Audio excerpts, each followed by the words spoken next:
नमस्कार. मराठी साम्राज्य या यूट्यूब चॅनलवरती तुम्हा सर्वांचं सहर्ष स्वागत करतो.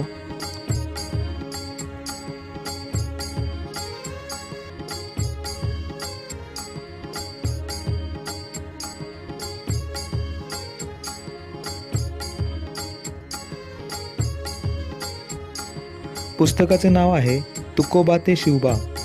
लेखक सुरेश तनपुरे. तीर्थयात्रेच्या रूढी परंपरा ज्या काळात प्लेगसारख्या पसरल्या होत्या, अशा काळात तीर्थाटन न करिता आई वडिलांच्या सेवेतच तीर्थ आहे असं सांगणारे तुकोबा म्हणतात, माये बापे केवळ काशी, ते न वजाचे तीर्थासी, पुंडलिके काय केले, परब्रह्म उभे केले. दुसऱ्या अभंगातून ते स्पष्ट करतात, कायबा करीशी काशी गंगा, मन नाही चांगा तो. आंतररंग शुद्ध नाही, परंतु बाह्य अंगाने दांभिकता दाखविले त्यांना मान्य नाही. 21व्या शतकात महाराजांनी मांडलेले विचार किती गरजेचे आहेत हे दिसून येते. समाजात, कुटुंबात, इतर विविध ठिकाणी केलेली पापे शुद्ध करण्याकरिता तीर्थाचे ठिकाणी गेल्याच धुवून जातात असा गोड गैरसमज करून धार्मिक शोषण करून घेतले जाते. पाप पुण्याची व्याख्याच न समजल्याने भरकटत जातात. स्वतःचे पाप धुवून नद्या घाण करतातच, पण गावोगावी लाखांनी मुक्काम करून ते गावही घाण करतात. सासवड गावी पालखी गेल्यावर 1 आठवडा कोणी जाऊ शकत नाहीत. पंढरपूरची स्थिती काय होत असेल ते वारी करणाऱ्यांनीच जाणून घ्यावे.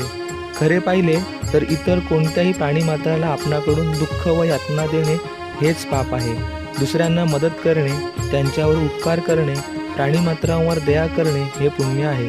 त्याचे भान राहिलेले नाही. अज्ञानापोटी तीर्थाचे ठिकाणी प्रदूषित पाडण्याचा गडवा किंवा कलश भरून आणणे व गंगापूजनाच्या नावाखाली स्वतःचे आर्थिक नुकसान करून घेतो. इतर वेळी मात्र पात्रता नसतानाही 100% शुद्धच पाणी पाहिजे अशी अपेक्षा करतो. हा केवढा विरोधाभास आहे. आणि म्हणूनच तुकाराम महाराजांनी मांडलेले वास्तव विचार सगळं काही सांगून जातील. तीर्थात देव शोधण्याचा प्रयत्न करणे व इतर ठिकाणी ओसाड समजून दोषाला कारणीभूत होणे त्यांना मान्य नाही. ते म्हणतात, आपण हे समजून घेतले पाहिजे की तीर्थक्षेत्रात जाऊन आपण जे पुण्य कमवू असे वाटते तेच पुण्य आपण आहोत त्या ठिकाणीच आपल्याला कसं मिळवता येईल. महाराज म्हणतात, तुका म्हणे घाणा, मुढा तीर्थी प्रदक्षिणा, जाऊन या तीर्था काय दुबा केले, चर्म प्रक्षाळिले वरी वरी, अंतरीचे शुद्ध कासयाने झाले, भूषण तो केले आपण या. तुका म्हणे नाही शांती क्षमा द्या, तोवरी कासया हुंदा तुम्हा. भूत भविष्य वर्तमान भूर्दर्त कुंडली सांगून समाजाचा मेंदू गुलाम करणाऱ्या व आर्थिक शोषण करणाऱ्या वैदिक ब्राह्मणांना ते फटकारतात. सांगो जाणती शकून भूत भविष्य वर्तमान, त्यांचा अम्मासी कंटाळा पाहोन आवडते डोळा. प्रस्थापित ब्राह्मण समाज इतरांना शूद्र समजून विविध मार्गातून इतर समाजाचे आर्थिक व सामाजिक शोषण करीत होता. वैदिकांनी रचलेले खोटे वेद झिडकारून वेदांचा खरा अर्थ तुकोबाराय समजावून सांगत होते. त्यांची तक्रार फक्त वैदिकांच्या विरुद्धच नव्हती, तर अन्याय करणाऱ्या, अंधश्रद्धा पसरविणाऱ्या व समाजाला लुटणाऱ्या सर्वच घटकाविरुद्ध होती. डोई वाढवूनी केस, भूते आणती अंगास, तरी ते नभती संत जण, त्यासी नाही आत्मखुश, मिळवूनी नरनारी, शकून सांगती नानापरी. तुका म्हणे मैध, त्यापासी नाही गोविंद. भूतांची भीती दाखवून, अंगी नाना प्रकारच्या कळा दाखवून समाजास नागविणाऱ्या भोंदूंना त्यांनी क्रांतिकारक विचारातून उघडे पाडले. हे प्रबोधन करीत असताना समाजाची दुःखे पाहून कळवळत होते. जेवढी शक्य तेवढी मदत करून त्यांच्या दुःखात सहभागी व्हायचे. बुडता हे जन न देखवे डोळा, येतो कळवळा म्हणून या. धार्मिक सत्ता ब्राह्मणांच्या हाती व राजकीय सत्ता मुस्लिम यवनांच्या हाती अशा काळात क्रांतीची मशाल घेऊन भक्तीच्या आसऱ्याने झुंज देत होते. विचाराचे युद्ध करीत होते. रात्रंदिवस आम्हा युद्धाचा प्रसंग, अंतर्बाह्य जग आणि मन, जीवाही अघोज पडती आघात, येऊन या नित्य नित्य करी. धार्मिक आणि सामाजिक परिवर्तनाचे मानबिंदू म्हणजे जगद्गुरू संत तुकाराम महाराज तसेच संसार भक्तीचा अजोड संगम तुकाराम महाराज होते. छत्रपती शिवाजी महाराजांचा जन्म राजमाता जिजाऊ कोटे 19 फेब्रुवारी 1630 रोजी झाला. स्वराज्याची संकल्पना छत्रपती शहाजी राजेंच्या मनात होती ती पूर्ण करणारा क्रांतिसूर्य जन्मला. एकीकडे जनजागृती करण्यासाठी तुकाराम महाराज कीर्तने करीत होते. इसवी सन 1636च्या शेवटी जिजामाता, शहाजीराजे व बालशिवबा दर्शन व कीर्तनासाठी आले. भक्तिशक्तीचा अजोड संगम होऊ लागला.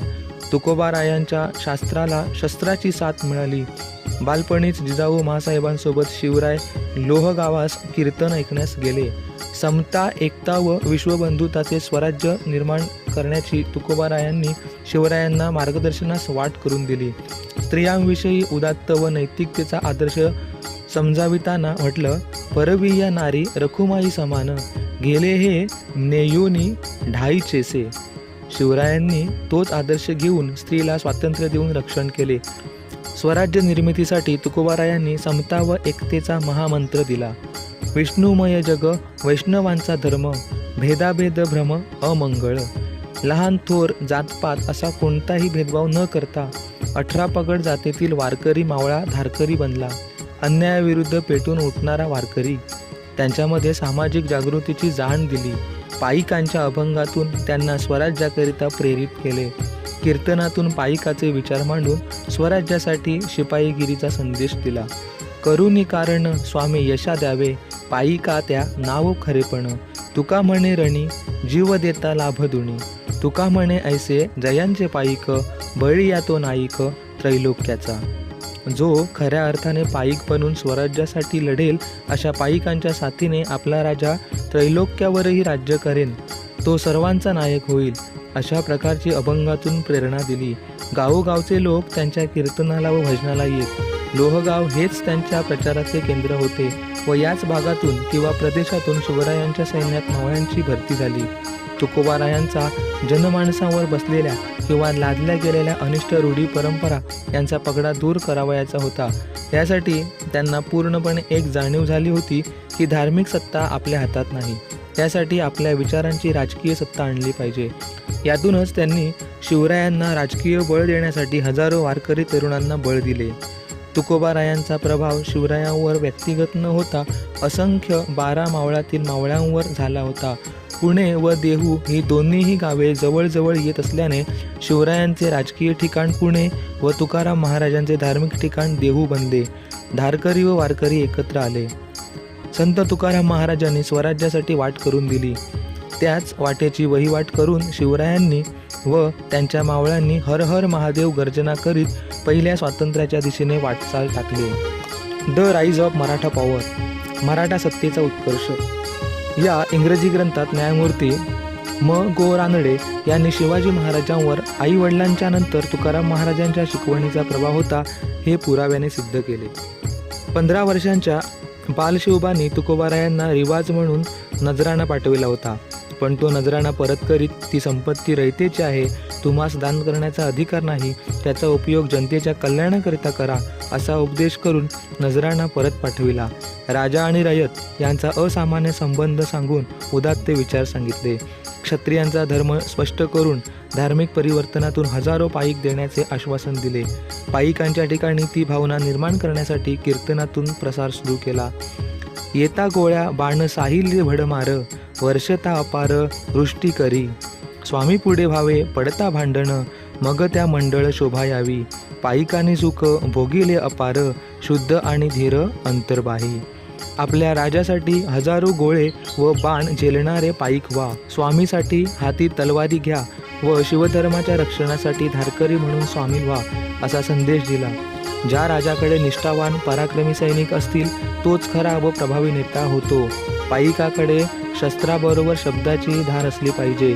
पाईकपणे ज्योतीला सिद्धांत, शूरधरी मनवचन चित्ती, जातीचा पाईक ओळखे पाईका, आदरतो एका त्याचे ठाई.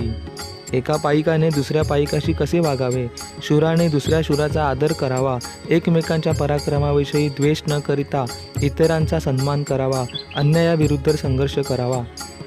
महाराजांनी कीर्तनाच्या माध्यमातून नुसता पाईकाचाच नव्हे तर सत्यता, समता, एकता यांचा विचार मनामनात रुजविला.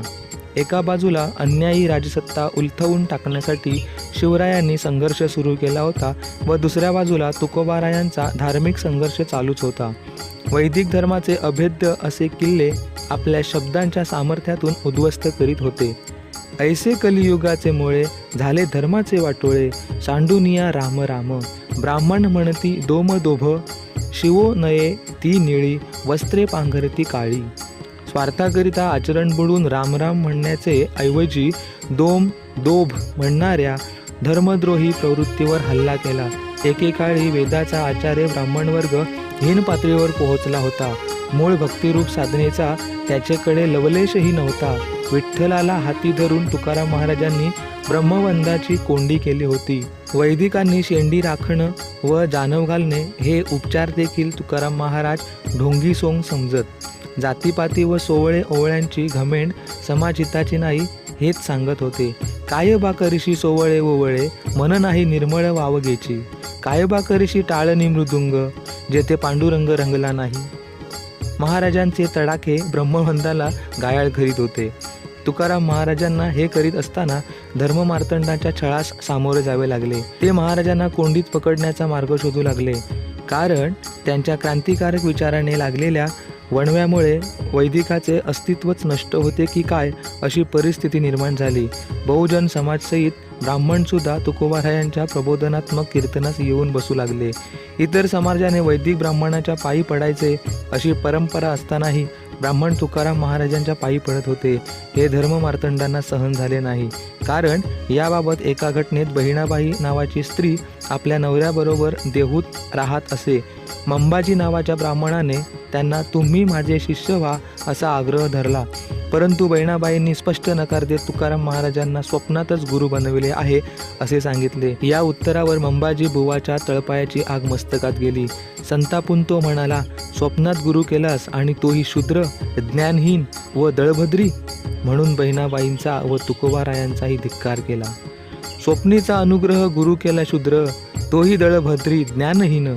मंबाजीने बहिणाबाई खरंच ब्राह्मण आहे की नाही ही शंका व्यक्त करून तिला दिवाणात खेचण्याची धमकी दिली.